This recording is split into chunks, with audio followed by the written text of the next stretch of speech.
Welcome to the Back Porch Top Podcast. I'm your co-host, Jason. Your co-host Danny. Fans, we got a full show for you today. A little NBA talk. Playoffs are in the middle, in the thick of it. NBA draft, little MLB.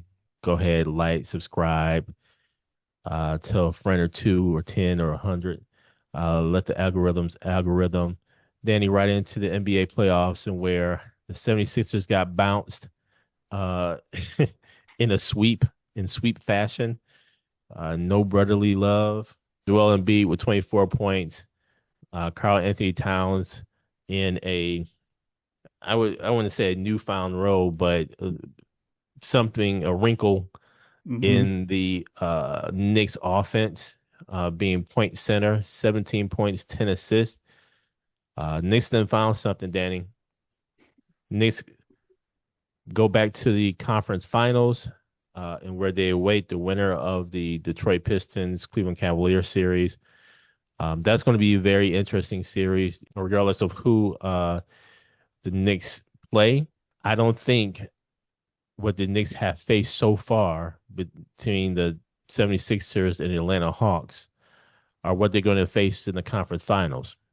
I think it's going to be a little bit more pressure. And I know it's going to be a little more pressure. Mm-hmm. And it's going to be more physical. And I think the Knicks aren't going to see an easy road to the finals in the conference finals. Yesterday evening, the Timberwolves beat the Spurs 114-109, and where Wemby gets ejected based upon an elbow to Reed's throat.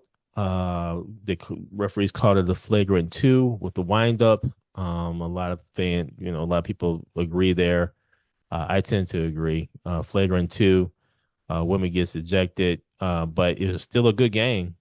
Still a good game with the Spurs staying in it. Dylan Harper with 24 points, 7 rebounds, 3 steals, and Anthony Edwards, 36 points, 6 rebounds. Danny, Dylan Harper he showed me something yesterday. I mean, time after time, I saw him drive. I saw him not make a rookie move. Mm-hmm. And so this young Spurs team, they stay together, man. You have got to watch out for them the next 2, 3, 4 years. But they lose. They take this L 114-109. The series is now tied 2-2 going back to San Antonio. What say you, Danny, about yesterday's games? First off, man, congratulations to the Knicks for destroying the Sixers, man. It was, coming off that Sixers Celtics series, we thought, okay, Philly might have a little something, and they didn't have anything. The Knicks just destroyed them, hit 18 three-pointers in the first half, and they just, I couldn't believe it. Does this break help or hurt the Knicks? I think it helps from the OG Anunoby front, with him being injured. Mhm. But their momentum is at an all-time high right now. They're hitting on all cylinders. So depending on how this Cavaliers Pistons series plays out, if it takes goes to game seven, that means the Knicks have a week or so off. Mhm. And Mhm. momentum's a big thing in basketball, and I think they'll need a game, obviously, to get to knock the rust off. But the longer this Cleveland Detroit series goes, I'm curious how that impacts the Knicks. Bon voyage to the Sixers, and then Spurs Timberwolves. Spurs had the lead, man, going in the fourth quarter before Anthony Edwards. He went off for 16 points in that fourth quarter, and it was crazy though at the end of that game. For those of you who did not watch, Spurs were down, I believe, like 7 or 9, came back, and there was almost an 8-second call. Timberwolves called the timeout, and then they threw like a three-quarters court pass, and it like bounced off his leg like a soccer play. He catches it and Mhm. gets Mhm. fouled.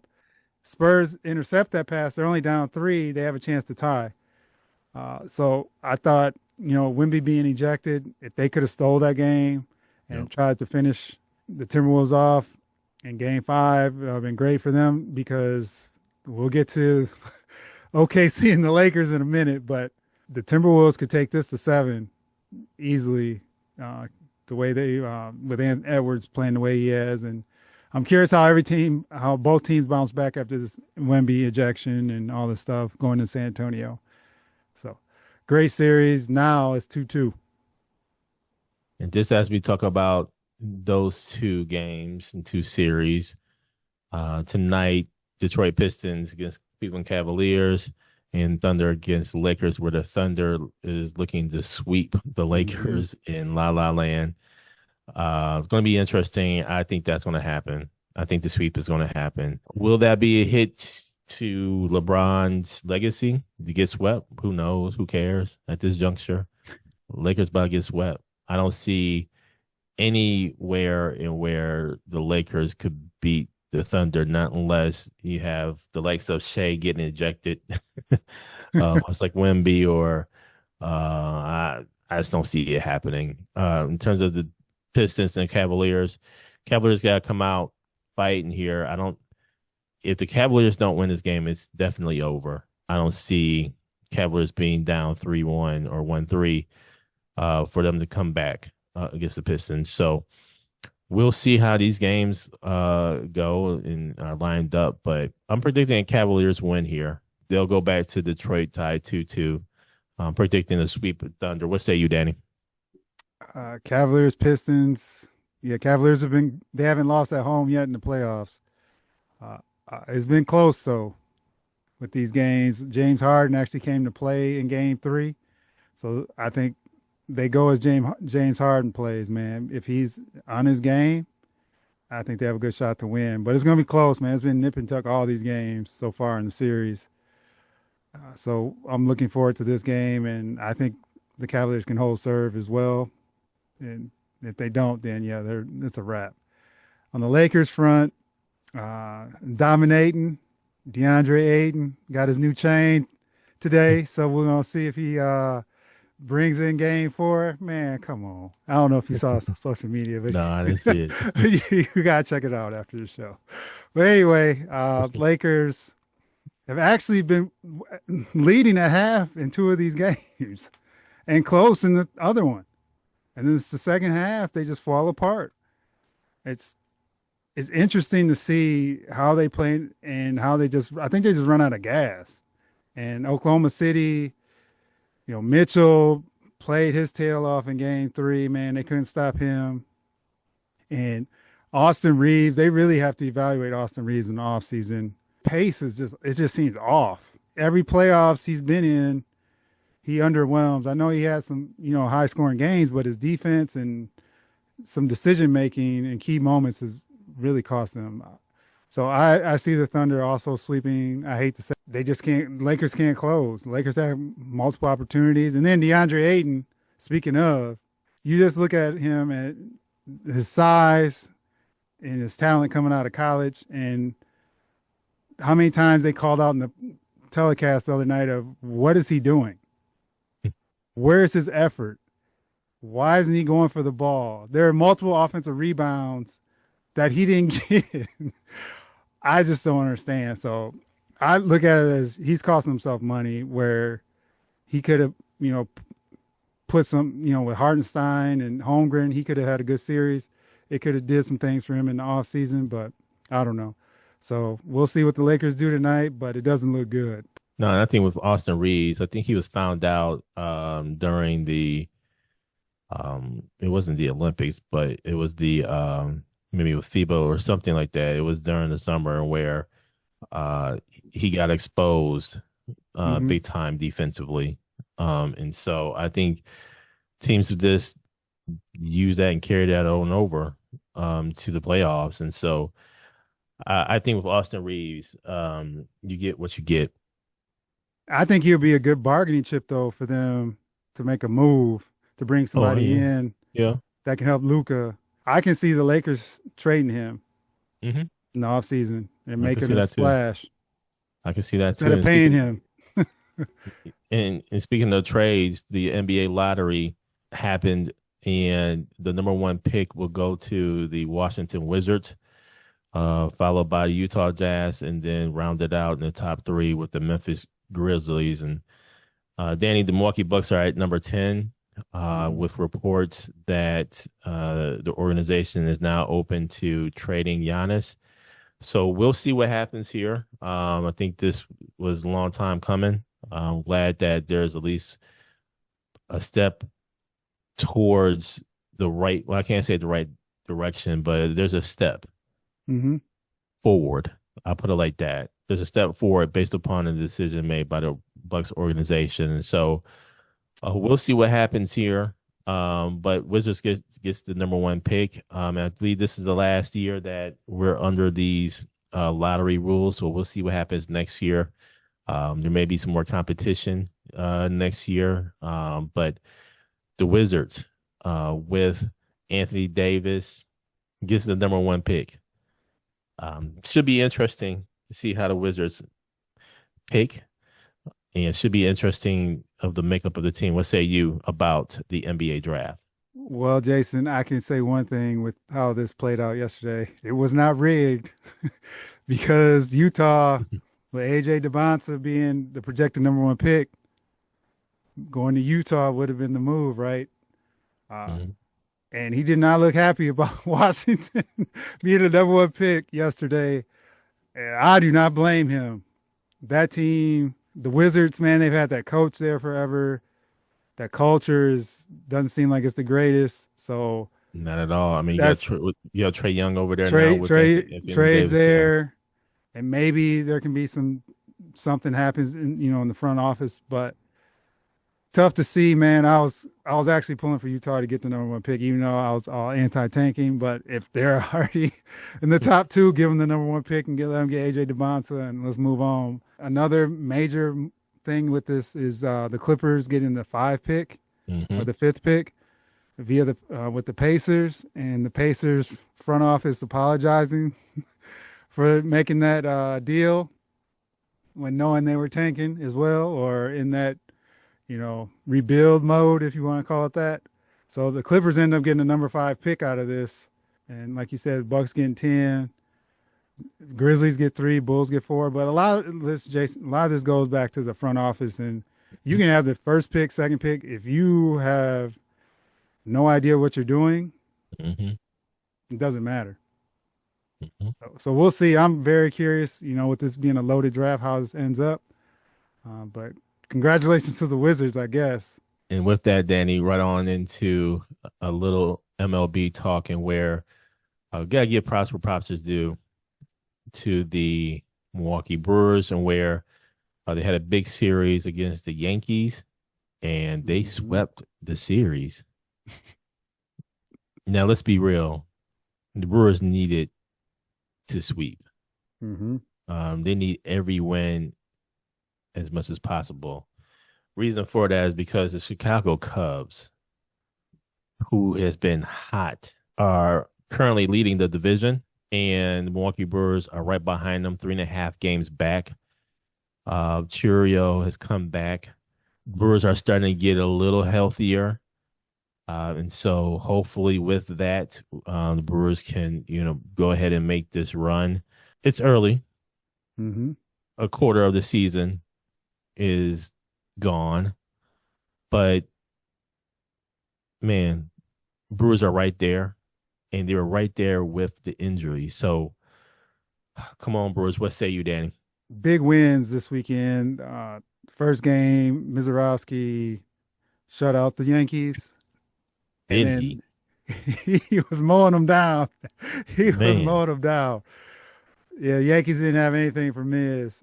They ended up winning extra innings on Saturday night, and then win again yesterday, man. And they have a big stretch coming up here. They have the Padres coming up, the Twins. Well, the Twins are in last place, but they've shown some life here and there.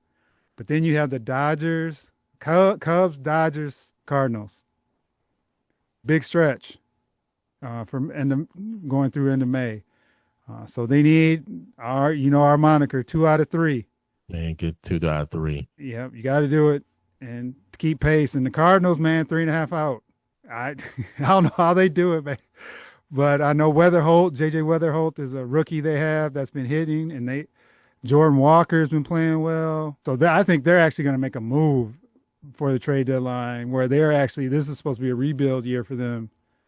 They're actually in the hunt. So if they can stay in the hunt, they may actually make a move. Like you said, Danny, Cubs are we'll be playing against the Cubs mid-May, and then again in the June. I'm just happy that we didn't start the season playing against the Cubs. Mm-hmm. We played the other Chicago team, the White Sox, and just so happy to at least see the Cubs further down the line here. Hopefully, Cubs will be cooling off, and we will just be getting hot with all of the injuries and being pushed to the side, and our starters, Jackson Churio and others, are Mm-hmm. back in the mix here. So come on, Brewers. Just a little NFL news, and the schedule release actually happens this week, Danny, and we'll see how things shake out for your Falcons, my Green Bay Packers. It's going to be interesting. What say you about this NFL schedule release? Jason, we'll see if they put Atlanta in Green. I know we play the Packers in Green Bay this year. Will they put us there again in like December? Because they always put us there in December, and that's just cold blooded. No pun intended. So I'm curious, and that's ultimately what I want to see is just the order of games and home game stretches and things like that, and how they end the season. Because it's usually divisional games anyway. Mm-hmm. But with all these international games and how this all plays out, how does the schedule lay out? That's all pretty much it is. But the NFL makes everything a spectacle, so there's some push behind it, obviously, because it's the NFL. But I'm just curious to see when and where some of these games are going to be played. Yeah, we know that the defending champions, Seattle Seahawks, will open the season. Mm-hmm. And it looks like it's September 9th. And so, Danny, it looks like the Cowboys will be facing the Eagles on Thanksgiving. So divisional rival play each other, and that's going to be interesting. We'll see what happens. We'll see what the Cowboys will look like. Who knows about them, quite honestly. And is AJ Brown an Eagle, I doubt it. or is he traded before the season starts? I think he's traded. I Yeah, think he's traded for sure. yeah. Um, So that makes the yeah, game look a little different too. it does. It does. Mm-hmm. So we'll see what happens there, and the NFL is upon us. And just as we talked about the NBA, Danny, WNBA actually started and this past weekend, and some interesting games. The start the start off where the Storm beat the Sun 89-82. Liberty beat the Mystics 98-93. Aces beat the Sparks 105-78. And then the Valkyries beat Mercury 95-79. That was for basically those teams' second game. But nonetheless, man, the WNBA is upon us. A good start to the season, especially now under a new CBA. What say you about the WNBA, Danny?